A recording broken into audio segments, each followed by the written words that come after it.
Well, hello, city. Hello, world. And welcome to another installation of the Gospel Jazz Connection. Man, this has been a smooth week. It's been a great week. It's been a beautiful week. You know what? But we're still doing it. It's not over yet. Not over by a long shot. But you know what? We've come a long way. Ladies and gentlemen, for those, I don't want to be a spoiler alert, but I was watching, just happened to be channel surfing yesterday and happened to roll up on the Miss USA pageant. And man, was I surprised. Okay? Not to make a spoiler alert, but saying congratulations. First time I saw it out of all those 50-something states, 51 states, 50 states, 51 with Alaska. I'm thinking, see, don't have me trying to get my geography down correct on air. But out of all the ladies that were there, I was shocked to find out that the top 10 finalists consisted of 5 black, 4 white, and 1 Hispanic. And then they went on to alleviate down to the top 3, which came to be 2 black and 1 Hispanic. And then, after the dust cleared, it came down to, drum roll, yes, the new Miss MISS USA is Miss North Carolina Kakalaki. An African-American woman did it. So the sisters were in the house last night real tight, and I like that. So I said to myself, finally they got it right. And then they brought out the Miss Teen USA that took place 4 days earlier. And she was a black young lady, black teenager. So we got Miss Teen USA and Miss USA, both African American. So my hat's off to the African American women. It's always been off to the African American women. Thanks Miss M, who's with us today, and Woman of Prominence, and Miss Lady herself, Linda Coleman Willis. And then we got our boy just jogging in the door. I guess he felt like I was being overwhelmed or something like that, right? So he wants to roll up. So that ain't no problem. That's okay. I got it under control, man. We got 2 beautiful women that know about the diversity. They know about everything else. I see you. And he said, if we got it covered, I'll be right back. Okay, do what you do. Anyway, so I'm D-Nice. This is Gospel Jazz Connection. And for those that don't know what we do each and every week, we come on and we talk about things that are relevant in this world today, in the world of madness, in the world of, the wild, wild west. Let's put it that way. Then there's some light at the end of the darkness. And to help us talk about it today, 2 young ladies, and then we'll bring in our other guy later. But these young ladies are, all a part of the fabric. The first one we bring in today, she has been the source of the fabric in L.A. for so many years. It's just, wow, incredible when you find a lady that fits all the criteria on what Proverbs talks about as far as saying a woman that is reserved and revered by her husband, or that virtuous woman. We're talking about this young lady, Linda Coleman Willis. Ladies and gentlemen, this lady is an author. She's a life coach. She's worked with politics with the Obama campaign. That's a milestone that a lot of people would have liked to have done. She's not only written best-selling books, but she's still doing her seminars on how to write a book, and she's also doing ghostwriting. And she is now working with us here. We finally snatched her up. She's also been on a television show when we first started back in the day with Marla Gibbs and Miss M on Woman of Prominence. So we're still going about it today in television, and she's on the show that she runs that's called Millennial Journal, and she'll tell you a little bit more about what that does. Ladies and gentlemen, let me welcome to the platform Miss Linda Coleman Willis. Linda, what's going on with you there? Nice. Thank you. I am excited and delighted to be here this evening, and we're going to talk about diversity, which is one of my topics. But let me say the Millennial Journal is a cable TV show.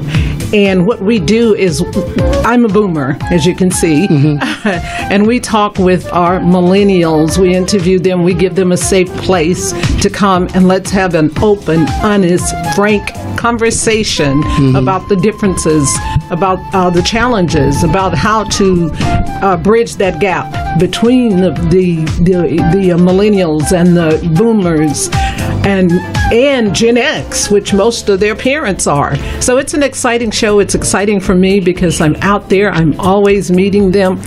And I have to say they are different, but so are we. Yes, they are. Yeah, that's putting it kind of light. There are managers are taking classes on how to manage a millennial. Yeah. But they have their X's and O's just like we have our X's and O's. Right. And so once we open up the dialogue and start to communicate open and honestly and not blame them or accuse them, but listen to them and have an open dialogue. And that's what we do on the Millennial Journal. And I am excited to be a part of it. And, and I appreciate that because, like I said, so many times, man, we're stuck with how do we get here and what for? And they're part of our gray hairs. Let me put it like that. Any parents that's had a child that's now millennial age, they've got gray hairs behind it. And if you've escaped that, give me the secret. I'm gonna patent it. So so I appreciate what you bring to the show, and it's a great show, and we look forward to finding more ways to bridge that gap.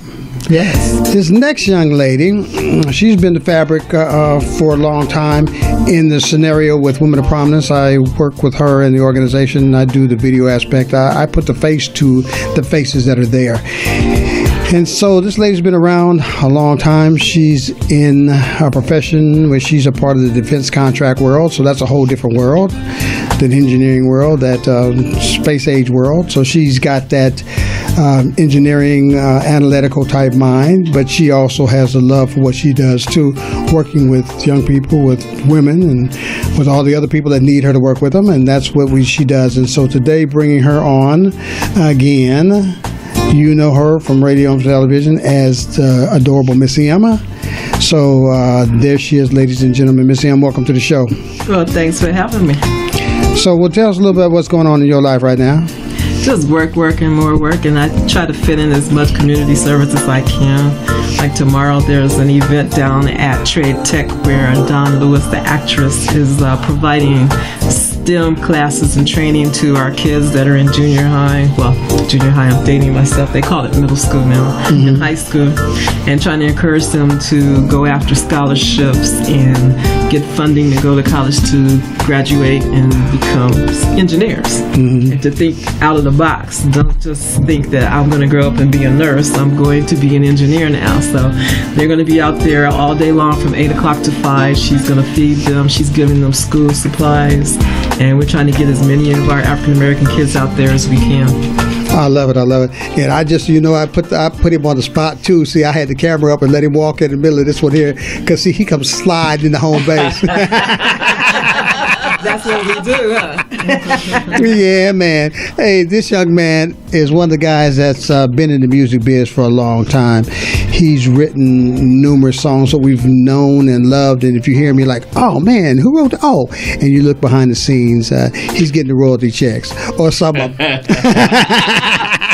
We ain't gonna call the ones I need to go and get the collections from. Wow. But anyway,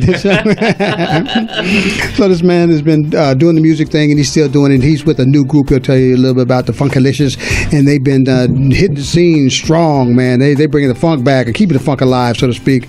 The George Clinton area with the spaceship and stuff like that. The only thing is he doesn't drive a spaceship anymore. He's graduated to the 18-wheeler. Yeah, he's keeping it on the ground. Now he got the spaceship. It's easier in traffic. We on a time machine, baby. I got you. Yeah. So, man, thanks for showing up, man. So, tell us what's been going on with you, Box. I'm that cat with 1,000 jobs, so and I just slid on in here too. So I just want to tell everybody, God bless you, and thank God that you're here. And how's everybody doing? Everybody, what's up, man? What's going on? Yeah. I'm fabulous. Yeah. And how are you? I'm doing fine. Amen. Yeah. So, giving shouts out to all, first of all, my Lord and Savior Jesus Christ. I must do that. And giving shout out to Pastor Oggs and out there at AV Kojak. if nobody know what that is, Antelope Valley Church of God in Christ. And then to my folks at Funkalicious, you know, the galactic babies out there. So we're just trying to bring some more fun to music now, basically. Right. And we're getting a whole bunch of calls. I mean, you know, when you see us, we got Dr. Q from World on Wheels. Right. You know, he doesn't sing, but he does all his little tricks, you know, on roller skates. And, you know, we bring that whole action to you. Right. And it's been going, very well. Like I said, we just put out our single. It's called Snakes and Snails. Okay. And Puppy Dog Tales, you know. Okay, I got all that, you know. Nothing else, you know. And our music, we don't cuss. We don't do any of that. We all believers in the Lord Jesus Christ. Right. And we just see there's a need for fun. Okay. Because we see everybody's angry. Everything we see on TV is, you know, is either pornographic or they fighting or killing or, you know, and all the other stuff above. So that's what, the Lord said we could do it again. So we're going to give it a shot in the arm. No, I like that. I like that because, like I said, we didn't go down and stay out. Right. Because they like to knock us down, and it took a while before we figured out, dude, if they knock us down, you know what I'm saying, they're sponging to us. Right. There's a backside, there's a shoulder, everything we can land on that can help us bounce back up. Right. And we've learned how to bounce back up, so they can't keep us down. Oh no. You know what I'm saying? So that brings us to the topic of the day. The topic of the day. Hashtag is Diversity Rocks. After what I saw yesterday, shouts out to the ladies that were the finalists and the winners, our sisters in the Miss USA pageant. It was great to see that. So with that being said, we're going to go now to open the floor and just talk about it. And for the next 60 minutes, ladies and gentlemen, just hold on to your hats, because not only do we come up with problems and situations, but we have 3 learned people on that side that are going to give you solutions from 3 different perspectives, so that you can make a concerted effort, at least, to make a decision that's an informed decision.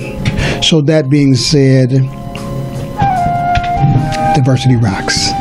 Let's kick it off. Ms. Linda, what's going on with you? Let's talk about it. Well, my experience with diversity has been teaching diversity in corporate America for a long time. I don't do it anymore, but I did it for a long time. And diversity today is so different. It's not just about gender, or it's not just about race anymore. In corporate America, as you probably know, Monica, it's about part-time and full-time employees. It's about language. It's about disability. It's about same-sex, right? Yes. So there are so many age. There are a lot of aged, I guess you would say aged employees now. Yes. Yeah. So diversity covers a whole list of things. It's not just about race and gender. But one of the things that I find interesting is, even with news people, I hear them using incorrect terminology on television. For instance, we're African Americans, and some people like to be called black, but they always go back to those black sheep. They don't understand what that means, or black ball or blacklist or dark horse. I hear that a lot, the dark horse. Right. They don't know the history of those terms, because what are you saying? They're the outcasts. Yeah. And black back then was always, everything bad was labeled black. It was. And so I come from that probably maybe a deeper place on diversity than you guys. I'm not sure. But another terminology I hear a lot is people calling Asians Orientals. Yeah. Oriental is furniture. My mom still calls them that. Yes. They're Asian. Yes. They call Native Americans Indians. Right. Okay, they're Native Americans. They were here.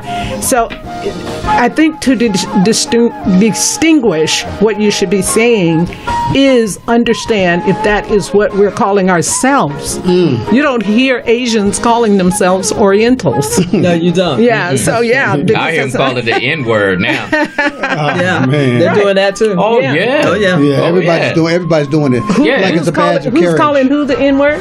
Asians? Or calling Anybody Yes. that is not black, it blew my mind. I heard it yesterday. Well, Yeah. I've heard young kids calling each other, they're not black and they call each other the N-word, but I've never heard an Asian call. Oh, yeah, they're You need doing to go that too. outside a little bit more. I mean, Yeah. because it's happening. Yeah, that's, Yeah, well, It took in me my a minute. opinion, when you're talking about diversity and it's accepting people for who they are and acknowledging how they identify themselves. We were called colored at one time. Yeah, You know, exactly. we don't. Yeah. We didn't give ourselves that label.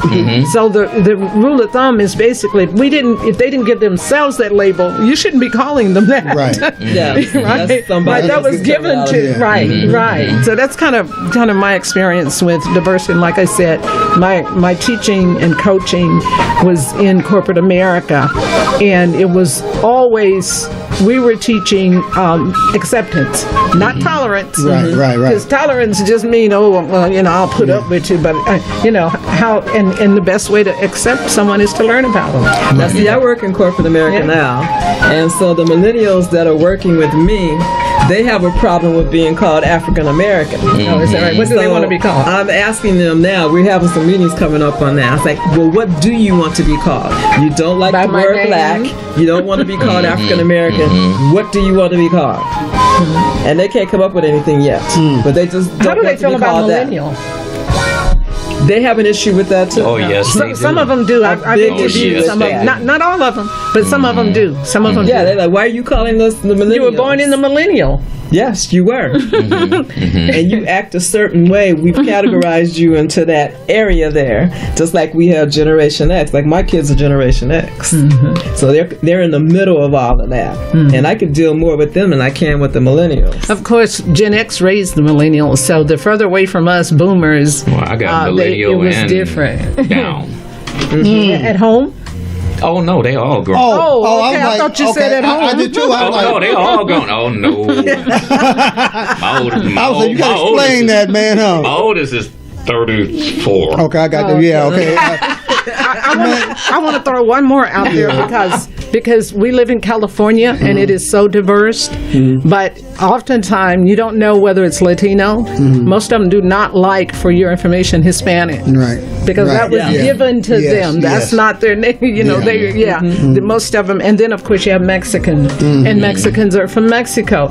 But some Latinos, Latin or wherever they're from, Peru, don't like that term. So, I mean, it can get complicated. Well, what I want to say is it's up to us to learn about each other. Right. I mean, if you say Mexican, growing up doing, we were saying that, but they're Aztecs. Then you have different ones when the Spanish conquest came in, and then you go further down into South America. You have, all the way down Guatemala. You have Belize. You have all these, and just like here in the United States, and I've been out the country maybe 5-6 times, and I've seen the difference, and how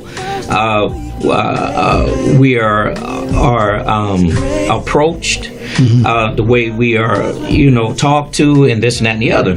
And the difference that I've seen, they judge you pretty much on your character now. Not all countries. I mean, they've been infected by television and, what was said about us here in the United States. Can I ask you a question? Yeah. So a lot of times when you go to a country, you know what their language is, and based on their language, you usually know what they're calling themselves. But have you been to a country where there were like multi-languages? Oh yeah. You didn't know. You can go down to the Bahamas and So- get multi-language. So you should ask, right, or maybe do some research before you go. Well, I would suggest that, know where you're going, know something about it, and we have no excuse now. We have apps on our phone that we can communicate, with each other. But back then, I guess I just been blessed because I just fit in. Being background Louisiana, Baton Rouge, all up and down the boot. Geechees. Is that bad? Is that bad? Yeah, we was called Geechee Indians. We was called all type of stuff. No, I'm saying, is that bad? Because I would hear that term a lot, and it was always for the darker-skinned African Americans. So I'm not sure if that would have anything to do with it or not. I was a kid then. Well, that's a whole nother program, right there. Okay. Wash my mouth out with soap and water. Because we can get all in there. I mean, she's a Creole. Man, but see, it's a whole lot going on down there. Yeah. I just say that we, how you get that fruit bowl that's full of everything. That's just the way I just say it like that. Just let it be. They got all them floods down there. They got all them floods down there. So probably just wash in different ways. Yeah, we can relate to it like that. Yeah, we understand. You know what I mean? We got it. But they're all under the umbrella of the French. That's what my dad would have told you. He was from down there too. Oh, okay. But as just in communicating with people, I think that's the biggest problem today. And it's always been that way. Right. It's communication. How can I communicate with you without me offending you? Right. You know what I mean? And you're going to offend if you're not from the same area. You may say something wrong, but a lot of us have so much pride that we say, oh, did I say something wrong? I'm sorry. This is what I know. I'll give you a quick story. When I was in the Navy, we all, how it goes. You was Marine, leatherneck, jarhead, and Mariner, I ain't trying to star now, but you know how they go. But we all eat together, we all take showers and all that type of thing. So we was on the shower, and this guy kept looking at me. I was like, "What are you looking at?" You know what I mean? I was getting offended. Hey, I ain't gay. What are you looking at? And the guy said, "You know what? I'm not gay." He said, "Man, I'm sorry, because I rolled up on him, and we're in the shower." He heard a myth, right? And that's exactly what it was. He said, "Man," I was always, taught that, black folks had tails. He was looking for a tail. Instead of me choking him out, I sat and talked to him. You know what I mean? And we became best of friends while we was there until, we got orders and we separated. I've never seen him since, but I mean that still goes on, And well, stereotypes. It's sad, but with all the technology and everything, things are getting exposed, and folks that's doing these bad things or have been doing these things, they're getting exposed also. They are. Truth is coming out one way or the other. Yeah. And like I said, the thing that really got with me when the diversity era hit me in my spirit is that I've been watching the trends in not only what I saw yesterday in the pageant, but also in the basketball for the Final Four this year. Man, do you know how many people went broke this year in on the betting pools? Man, all these underdog teams were just knocking these major teams out, and they were the underdogs. And then before that one, the movie scenario, and you were seeing these underdog movies come, and these actresses like our girl that came in. Regina King. I'm telling you, man, the less likely people and things are happening this year that Vegas couldn't even bet on. Yeah, well, so I'm just saying, she's homegrown. It's a major shakeup being done. Yeah. So that's what with diversity. Now in the middle of this, we got somebody at the top that has surrounded himself with what he thought was a bubble wrap to allow him to do it the way he wanted to do it as a business perspective, and not even a good business model. Right. Just, okay, if I say I want this to happen, it's going to happen. Right. And he's getting defectors there, and he's getting people that are hating on both sides of it. And so he's breeding something. And whatever there's a cause, a reaction, to action is always a reaction. And so dwindling it down this year, 2 years into it, and, you know what I'm saying, trying to finish out the rest of this stuff, right? Now we're seeing a whole lot of changes coming in now. That lets me see that, man, no matter how you stack in this deck, because we're in Satan's playground. Oh, yeah. This is his world. Oh, no doubt. And there are people who understand. In different arenas, man, there's people that own it, and there's people that run it.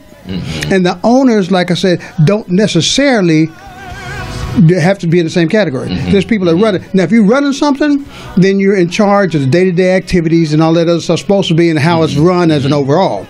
But when you control it, that's a different scenario. Okay? So, although God controls everything happening, Satan's running it. Let's take it a step where some of these people can understand it. In the prison systems, the people, the government owns the prison. Right. Yes. But the prisoners run it. Right. You see what I'm saying? And it goes everywhere you go. It's the same thing, different time. So if we start separating the two and trying to say that, man, you can't just clump everything together. Right. Everything that's black is not necessarily black. Right. Everything that's white is not necessarily white. What about the gray areas? But in the past, we've not been able to get away with talking about the gray areas. Now the gray areas are popping up. Yeah. Well, I was going to say that everybody is in the gray area. Yeah. But one thing I do notice, there's a spirit of also exposure. Yes. About time. And it's been going on for a minute, and it's in full bloom. Yeah. And that spirit goes across the board. It's not just up at president. It's everywhere. It is. It's churches. It's people. It's friends. You know what I mean? If you are not, I'm also Elder Troy, but I'm just saying, if you're not grounded in the word, yeah, stand for something or fall for anything. You're gonna go, man. Yeah. And that's what's happening. And it's just been a spirit of exposure. And it's so that's why the diversity part of it doesn't have to deal with, because since it's gray, it's not about black and white. It spans beyond it, like Linda, you were saying. Man, that's a full subject. That's a full subject of a long time, of a different horse. First of all, this country is no longer as white as it used to be. That's part of. That's true. That's part of Trump's problem and his challenge. Right. Immigrants, women, minorities. Yeah. Yes, we are here, Diversity. full force in the workplace and everywhere else you go. And I think one of the challenges, though, is that the white male is maybe beginning to fear that they are losing some power, but they need to lose some power. Yeah. But they are not being misplaced by any means, because things are stacked in their favor still. Yeah. We outnumber them, but we still don't have the things. Well, that's always been. But we haven't always been the majority either. Right. Yeah. But we're big in numbers now. Like I said, women, minorities, and immigrants. Well, I say we're big in thinking now because we have more knowledge. Yes. Okay, but the application we made, but the application. See, the venue and the platform to expose what we have now is different now. The playing field's different, so that's why it's important now for like the lenders to. But the top is still. Yeah, we understand that. We understand that. Okay. But the playing field, right? That's what the bottom line. The last is being first, and that's what Trump is trying to throw grenades in that playing field. And especially with all the social media out there. I'm on it right now. Yeah. Just talking about Louisiana. Hey, Bridget, see, they can't control that. See, that's an open playing field. That's a different. Yeah, that's what I'm saying. Yeah. So now, when you're running something and you're controlling, now we're seeing a different thing of control, because you got different factors coming into it and saying, okay, we're going to upset this apple cart over here, and that's what they're doing. Well, you see what he tried to do in the NFL. It didn't work. It didn't work. What he tried to do in the NFL. Yeah. Hey, you can't. Hey, don't hate the player, hate the game. The game's always going to be the game. Kaepernick. It's always going to be the game. Yes. But the application, see, as we get smarter and well learned, and we get tired, and you get tired of getting sick and tired, then you start doing the pushback. And when people start doing the pushback, and they start understanding the pushback on the platforms. See, the platforms that we're having now, like we were just talking earlier on the way back here, the way that Cardi B was hated on in her background, where she came from the strip thing, from the pole, right, to where she is, and then why won't they love her? She's on all the talk shows. She's doing it. Yesterday at the Billboard Awards, she did before her. Yeah, but they were starters, but she took it to another level. When she came in and she said, "This is what I've done. Here's where I'm at now," and she let her talent oversee everything else like that, and she put it down. She was hated. The Nickies, all of them were just saying, "Look, I've been here. I put my place in there," but she did what she did. And then when they went to the Grammys and she started pulling the top names down and doing when she did the Billboard and the Billboard, she was doing a duet. Nicki did a duet with Maroon 5. Didn't pass the same competition. Cardi did one, and they won. And then when she gave her little acceptance speech, she spit it out to the haters. She said, "They're not here, but I am." And then she turned like a 2 steps up and walk. She's like, "Okay, I'm letting my actions speak." Before that, being transparent. Yeah, you gotta do the work. That's why I always say but you got to do the work though. Exactly, but That's you have to be transparent. There's no mind readers. But no, it's no mind readers. But it is more than work. You have to know how the game is played. So a lot of people don't know because I have always known, being in the business arena, is that people, if they can make money off of you, they will make money off of you. They don't care. Money is green. They don't look at that. That's right. And if you have something of value, if you bring something of value, the door will open and stay open. And it'll for a minute. Look at R. Kelly.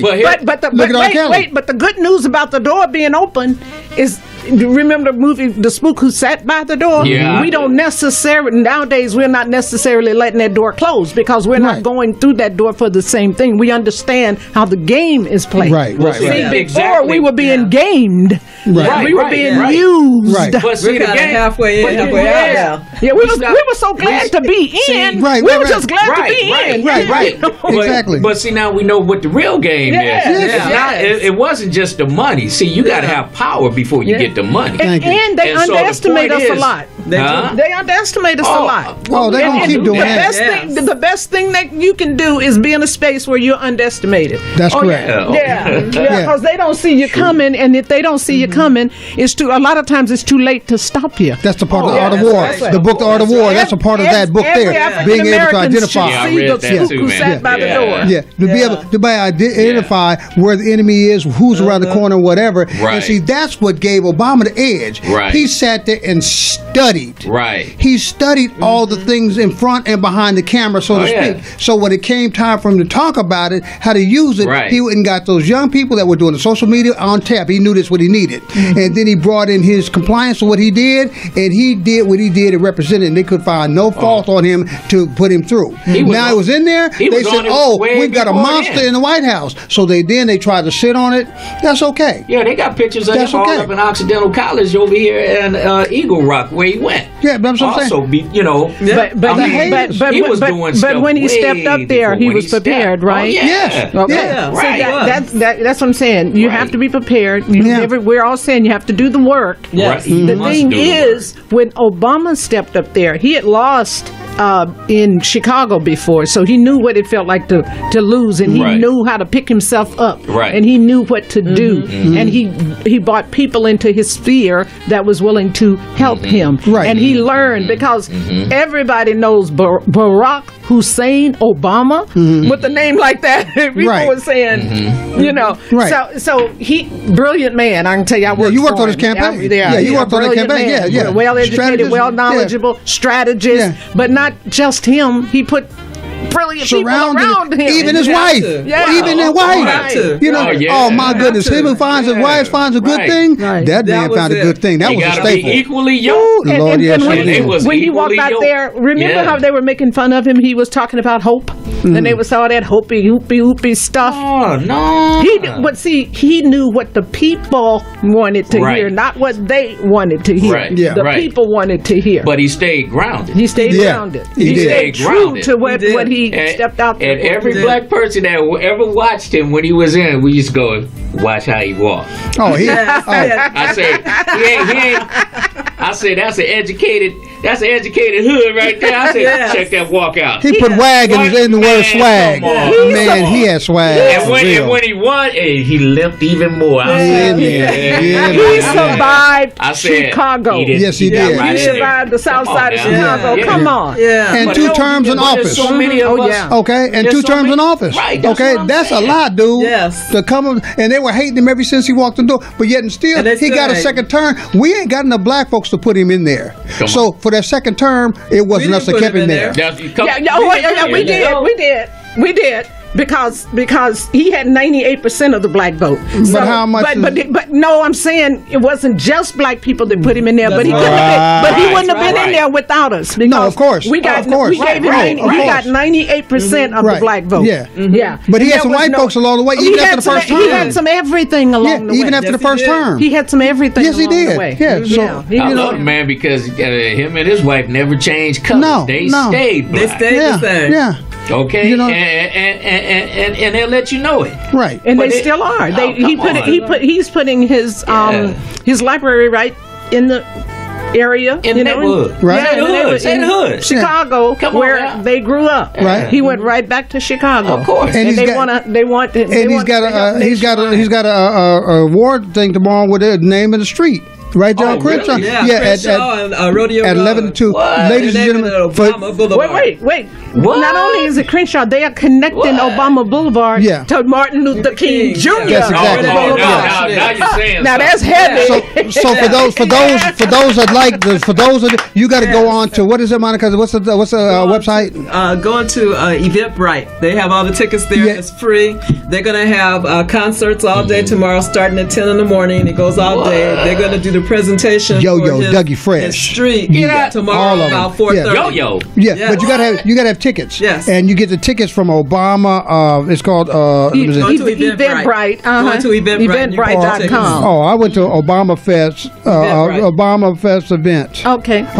Yeah, and that's that Obama Fest event. By Bright. So that's what I'm saying. Oh yeah, go get the tickets. Listeners, did y'all hear that? Because you need tickets. The tickets are free, but you need to get you need to register. Right. Because they're really. He's not going to be there, but Weston's going to be there. They're going to clamp it down real hard. All of our they want you to register with your tickets because they're going to give out 1,000 T-shirts that what do they call them? Commemorative T-shirts to the first 1,000 people with tickets. So it might be more people there, but if you get a ticket, you have a better chance of getting a T-shirt. And it's obamafest.event.com. So you guys have got to register. Don't get up there thinking you're going to party with everybody and not have no registration tickets. Come on. Because you will get turned away. Right. You might get trampled on the way. That's our commercial for today. Think about it. We got actually President's Row right there on Crenshaw. That's exactly correct. You got Jefferson, you got Washington, you got Adams, and now you got Obama. Now we got Obama. And Martin Luther. It connects to Dr. Martin Luther King Jr. Boulevard. Dr. Martin Luther the King. And I think if he would have survived, he might have been running for president himself. I think it was on that way. That's what they said. Oh no, we got to get rid of him. He's on the mall in Washington D.C. Yes, but you know what? By me, driving the truck, and I'm all over the place. Right. I've seen a lot of Martin Luther King Boulevard. Yeah. Everywhere in New World. Everywhere there's a black area. Everywhere there's a black area. Riverside. And you know what? That's going to happen with Obama too. And my sister wants to start a campaign to get him on Mount Everest. Oh wow! Not Mount Everest. Rushmore. Oh wow! Wouldn't that be a click? Hey, that would be good. But Money talks. They try to blow that whole thing up before they put him on there. I told him, I said, you may as well build his own separate mountain somewhere. Hey, that's all right. Right. No, I think that would be honorary. Yeah, because that's in Georgia, so it's okay. It's okay. All right. Yeah, so that's what I'm saying. The look of the underdog this year, man, has just been so astronomical. And then you had Tiger act the fool the other day. And won. Man. Now, how long has it been? Last time we saw him, he was getting chased with a golf cart, with a golf golf club by the wife and went out, and man, to come back and take it like that when all these guys had all these years to take over the field because he was gone, and man, he did it and came from behind and did it. That boy putting it down. So I'm just saying, and then now look, he's going to the White House next week to be honored by the president. Wait a minute, I hope he's going to go. He got his boat docked in New York to go. I hope they don't give him no chicken nuggets. Right about now, I think he don't care because he's representing the black. Okay, right. He's saying you've got to even bow down to this too. No more McDonald. That was crazy. That was crazy, wasn't it? With the football there. Man, that was. He just did that with the girls' team as well. You know what? You know that's his favorite place. They said to eat him hamburgers. He might have a contract of kickback, or he might be having a business. Hey, you know what? You never know. So anyway, folks, that's what I'm saying. That's sad. Hashtag diversity rocks. True though. Yeah. You know? So now, Miss M, now you work with a lot of diversity over where you're working at your company, and you're going out, and you're also in the department that brings in new hires and talks to them, and you were laughing about some of the people that come in there with the booty shorts and all that other stuff. Wait a minute, thinking she was telling me, but I said the same thing you did. Yeah, I did just go ahead, Miss M. It's the millennials. Generation X has not taught them how to dress professionally. So when they come in and they get hired and they're coming in for their orientation, I'm seeing them with their shorts on. I'm seeing the guys wearing shorts and flip-flops because nobody has taught them how to dress when you come to work. And so I had a problem with that. So I called up the HR department. I said, are you training these kids when they come in? Because they're just right out of college. So whatever they wore to college, that's what they're wearing to work. And I said, this is not working because you got baby boomers there, you got even some that are before me that are still working there, and we have an issue with that. It's not professional. You're dealing with other companies, you're dealing with vice presidents of companies, we're negotiating contracts, and there's not a good look for my company when you got people sitting at the table just like that. And not to say that I came up in a generation where it was corporate America. The guys wore a suit and tie. Only choices you had was brown, black, blue, or gray. If it wasn't that, you weren't coming in. It was always a white shirt. Hey, and I got all those. Oh yeah. And ladies always dressed nice. They wore the nice dresses, the nice suits and stuff. But that's the age we came up. But companies, not parents, companies trained their employees. Because I look at these kids, not only in your company, even when they're working in a Walmart or anywhere, they are not trained. No. I guess training is the first thing to go out the door. With customer service. When they go through human resources, there should be a training program. That's exactly correct. It should go all the way back. That's correct. I went to Sarah High, and they taught that in school. But look where you went. But different companies have different. I'm just saying. Sierra High. But I'm saying they did it at Dorsey, they did it at Washington. Because they knew we had to have that. Growing up, that's what they knew we had to have that. Then they taught us how to fill out applications They knew. and all that type of stuff. Speaking in training, my first 12, 15 years out here, corporations, companies trained their employees, and that included how they're going to act. What these people won't say thank you. I can tell when they haven't been trained and they are not training. Not just how they're dressing, how they're acting. Right. They're on the cash register. They're doing whatever they're doing. They're having a conversation. They have no customer. They have no customer service skills. But that's the company. That's the company needs to train you. You invest in your people by training them. But see, where they're bringing in all these millennials from college, and they're putting them in these management positions, and so you got millennials trying to train millennials. Millennials don't know what's going on. So how are you going to train somebody else? So you But you know what? People like me who But you said when you said something that resonates is that a lot of it is our fault. Who's our fault? The parent. Older generation, we slept. We slept. Look,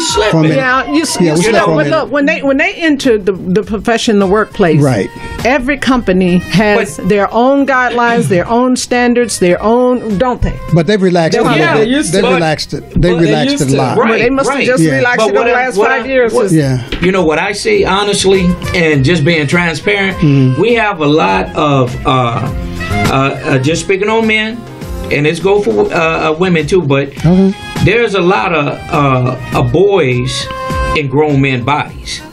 There's a lot of women, girls and grown women bodies. The maturity level is just gone and is out the door.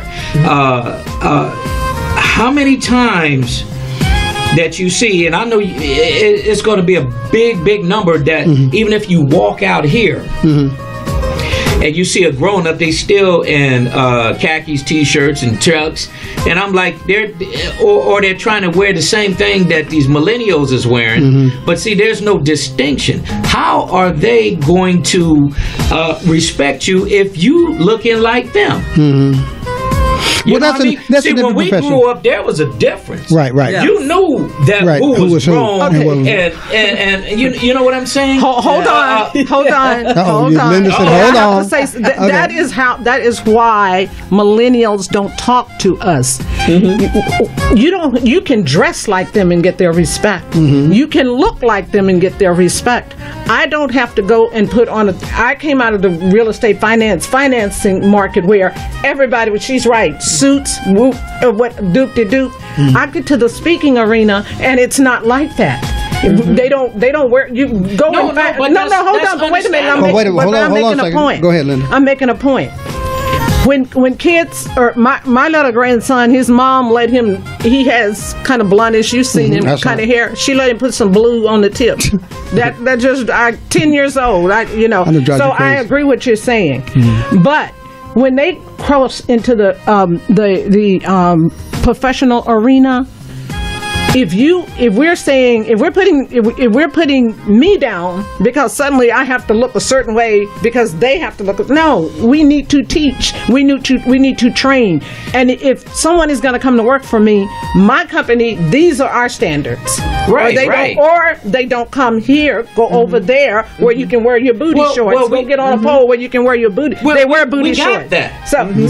But you're saying that if the parent is dressing a certain way, he can't get any respect. Well, no. It's not just that. When they're dressing that way, they're being more. Not necessarily. Let me say it like inclusive. Trying to be inclusive with the kids. Trying to be their friend. They're trying to be their living vicariously through the kids. Instead of being the parent. Right, that's exactly it. See, parents. that's the difference. There's a difference. Back in our day, they were rearing the kids. Now they're raising the kids. Look, and there's a difference. But one of them is you got to have a relationship, and the other one is you just got to be there. I'm not going to be your friend. For the DCSS won't come down and get you. You can be their friend if. No. I ain't going to be their friend. Well, I'm not saying hang out, party with them and stuff, but I'm saying. But you see that now, though. Yeah. The reason I know you can be their friend because I have a set of rules at my house. My grandchildren are one way at home, and when they come to me and my husband, they know the rules. Right. They know the rules. I don't have to not be their friend. As a matter of fact, I mush all over them. Well, what we're saying as a friend, what we're saying is. I don't want you to sit here and blame the parent. Go ahead, because our days. Look at me and Monica. Right. Women our age used to look 20 years older, act 20 years older, dress 20 years older. I got you. I'm not going there because somebody think I'm old and I should. If I want to put on some 3-inch heels, I'll put them on. If I want to go bare-legged, I go bare-legged. Saying that you don't have to do but what that. I'm saying, but I guarantee you, you met my two teachers because we interviewed them on the Millennial Journal. Do I have their respect? Yes, you do. So and I'll put on some jeans with them if we go and go skating with them. Right. But they're grown. They're 19. They're both in college now. That is so far few in between. We're like that because we were brought up like that. I have 4 grown men, and they all respect me. You know what I mean? But there is that line where now see, as they're grown now, and I got 4 grandchildren. Tell them my age out here. All right, so the thing is that, man. But in defense of rearing, though, let me say one thing. See, men were different because, we know that as a man and you raising your 3 boys, they knew somewhere along the line you showed them that you would knock their head off their block. Oh, women, it's a whole different perspective on this one here. But I'm just saying, you got to look at. Some women. I want to start the beehive. Okay, go ahead.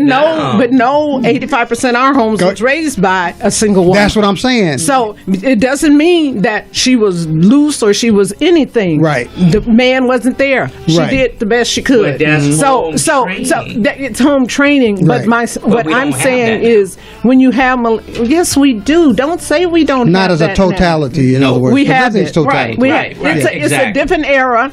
I was at a place yesterday, a business. I won't call the name. I was doing a workshop. Front 'em. And they have music piped in like we have it here.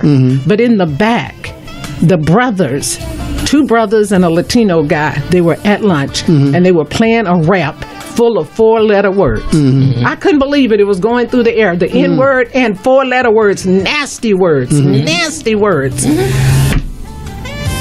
So when I went to my lunch, went to the lady and I said, I have another half a day. Am I going to have to be exposed to that? Wow. Right. Mm-hmm. And she said, no, you don't. But nobody told them to turn it down. Exactly, yeah. What you thought they was going to play Al Green or something?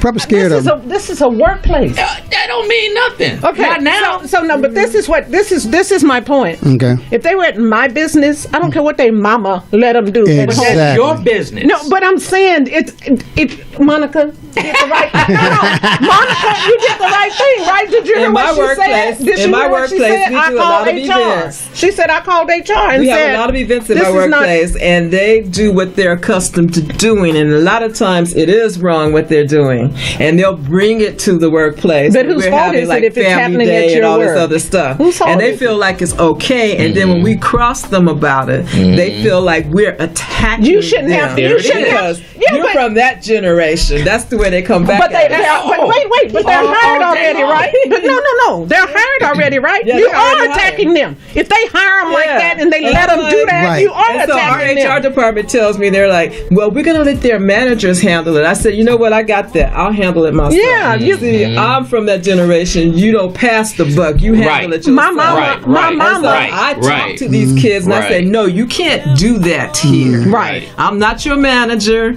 You don't report to me, but that's disrespectful. But she didn't hire them. You. She didn't hire them, and they didn't train them. They may not want to listen to her. Right. She may have some pushback. But wait a minute. If you show up for a job, a lot of us are so scared to go talk to these Yeah, kids. they're scared. That's right. And I haven't met a kid yet. I don't have problems with them because I go and talk they to them. should not. They don't care.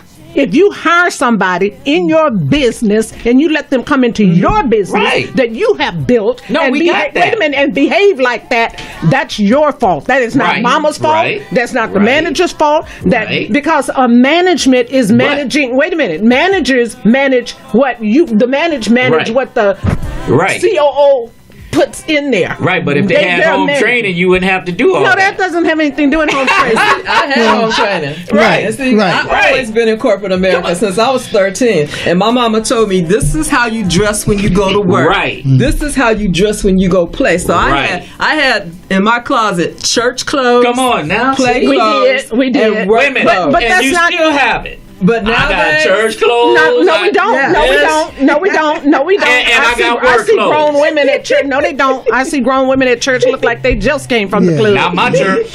Yeah, But you know and what? Even if they did, But you know what? the Lord said, "Come That's as you what- are." yeah, that's what they say. Lord, Thank come you. as you are, but after a certain amount of time, you got to show some fruit. Yeah, but here's another thing, though. See, that Here it goes is. to our point there, hashtag diversity rocks.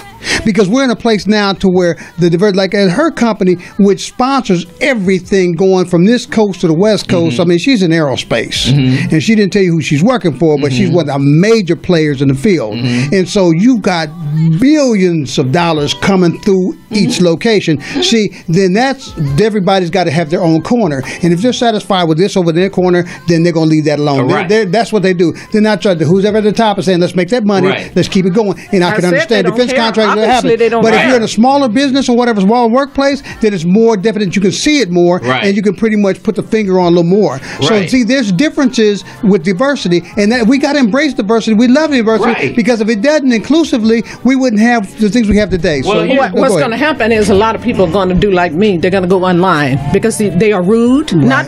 It's not just about dress. They're not being trained. They're Right. not They're being not. trained I got it. how to be in this space. No. How are you going to blame a kid who grew up over here, went to college and was okay? They go over here to the employer who used to be the stop at the door. You can't come in here with that. Right. They're not doing that anymore. And then they show up and someone like her or me are saying, "What?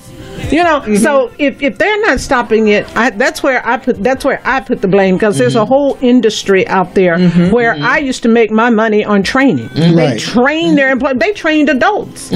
You come from. They train people. I'm not saying too much, but I was a trainer. I owned two businesses they trained people that was. They trained people that were coming from one Wells Fargo bank to another Wells Fargo bank. You went through training. Right. One Bank of America bank to another Bank of America bank. You went through training. You weren't even going outside of there. So, and they don't do that. I'm not saying Bank of America or Wells Fargo don't do that. No, I'm not saying that. I'm just saying a lot of companies don't do that. That's anymore. exactly correct. And then you have people show up where a manager like her, who's conscientious, have to deal with that. And I don't think that's Motown is a record label. Used to sit there and they used to train, implement, do it. So everybody does what they do differently. So this public service announcement is coming out from D Nice on the Gospel Jazz Connection. For those that really don't know how to get it done, call Linda. Thank that you. is her That's thing. right. That's She will my get you thing. on point, That's right. and you ain't got to worry about it no more in life. Okay. Look. Hey. And from Linda, from Linda, train those kids, because let me tell you something. They may leave your company and go somewhere else,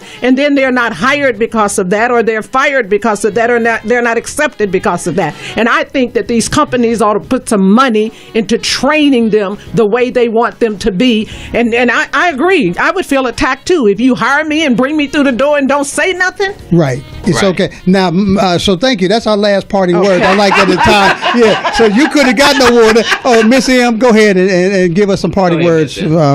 I would say that you need to listen to people that are elder to you, that have been there in the workforce for a long time. They know what they're doing. They've been there a long time. They understand, and they can tell you how to prepare for your day-to-day job. They know how to tell you how to dress, how to respect people, and you'll get a lot more out of us who have the knowledge. You just got the book sense. You haven't been there long enough to have the knowledge of how to work and teach these things. And I'm working in aerospace with engineers. Just because you got engineering behind your degree doesn't mean that you know anything yet. You haven't got your feet wet. That's right. So you need to listen to people that are trying to help you. They're not intimidated by you. They're not threatened by you. They're trying to help you because we're ready to get out. That's real. Okay, thank you. I'll be honest, I'm 63. I'm ready to get out. I appreciate you. All right, Box, go ahead and bring it. You know I keep it short and simple. I'm going to say this. No, you don't. No. Wow. I'm going to keep it short and simple, all right? You know, I'm pretty transparent. I'll just say this. Everybody is not meant for the penthouse. Some is only meant for the house party. If you get what I'm saying. Oh man, he just said, "Don't hate the player, hate the game." So that's what we've been doing today on Diversity Rocks. We had 3 different people with 3 different opinions, and that's what we've been telling you guys. You know, so no matter what you do, if you want to change your life to adapt to what's going on in the world, find somebody who can help you. There's Linda out here. Companies listen to her. You know, saying she can be Linda. You can be reached where? My website is businessdevelopmentforsuccess.com. That's businessdevelopmentforsuccess.com. Good. And Box, where can they reach you? At boxx09@gmail.com. And Ms. M, do you want anybody to reach you? You can reach me at gospeljazzconnection@yahoo.com. You heard it here. Ladies and gentlemen, thanks for another week of the show. Man, like I say each and every week, you know, so we had a great time. I thank you for the time and the space and let me come into your home. And congratulations to our sisters that's on the rise and our newest Miss North Kakalaki for becoming Miss USA for 2019, and the young teenager that is a black African American, whatever you're gonna, and she is there to represent the teens of the day. So no matter what you do, where you go, just know if you put God first, everything else will follow. Until next week, this is the Gospel Jazz Connection, where you hear it, but most importantly, you watch with your ears. See you next week.